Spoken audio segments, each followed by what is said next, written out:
गीता की इन 18 बातों को मानने वाला व्यक्ति सभी दुखों और वासनाओं से सदा सदा के लिए मुक्त हो जाता है। सुख और आनंद मनुष्य के अंदर ही निवास करता है, परंतु मनुष्य उस स्त्री में, घर में और बाहरी सुखों में खोजता रहता है। श्री कृष्ण कहते हैं कि भगवान की उपासना और भक्ति केवल शरीर से ही नहीं बल्कि सच्चे मन से करनी चाहिए। भगवान का बंधन उन्हें प्रेम बंधन में बांधता है। जब इंसान अपनी इंद्रियों के वश में हो जाता है तो उस मनुष्य के जीवन में दुख और परेशानियां आना निश्चित होती हैं। मनुष्य की वासना ही उसके पुनः जन्म का कारण होती हैं। संयम यानी धैर्य, सदाचार, स्नेह और सेवा जैसे गुण सत्संग के बिना नहीं आते तथा सभी मनुष्यों को सत्संग अवश्य करना चाहिए। श्री कृष्ण कहते हैं कि मनुष्यों को वस्त्र बदलने की आवश्यकता नहीं है, आवश्यकता है हृदय परिवर्तन की।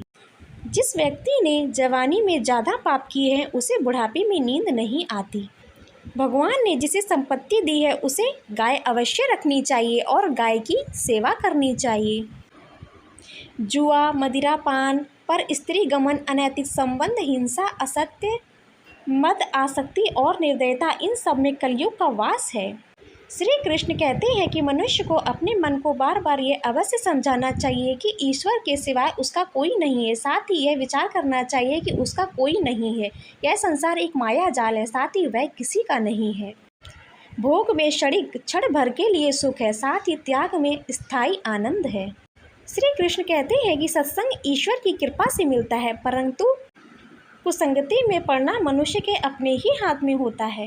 लोभ और ममता, किसी से अधिक लगाव पाप के माता पिता हैं, साथ ही लोभ पाप का बाप है। श्री कृष्ण कहते हैं कि स्त्री का धर्म है कि रोज तुलसी और पार्वती का पूजन करे। मनुष्य को अपने मन और बुद्धि पर विश्वास नहीं करना चाहिए, क्योंकि ये बार बार मनुष्य को धोखा देते हैं। खुद को निर्दोष मानना बहुत बड़ा दोष है। यदि पति और पत्नी पवित्र जीवन बिताएं तो भगवान पुत्र के रूप में उनके घर आने की इच्छा रखते हैं।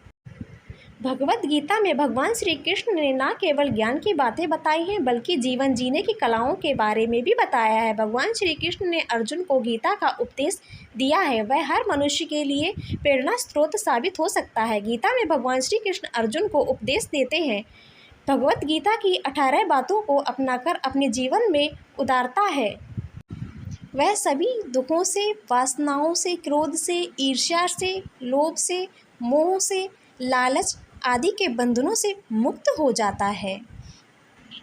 इस तरह की इंटरेस्टिंग वीडियोज़ को सुनने के लिए चैनल को लाइक एंड सब्सक्राइब करना ना भूलें।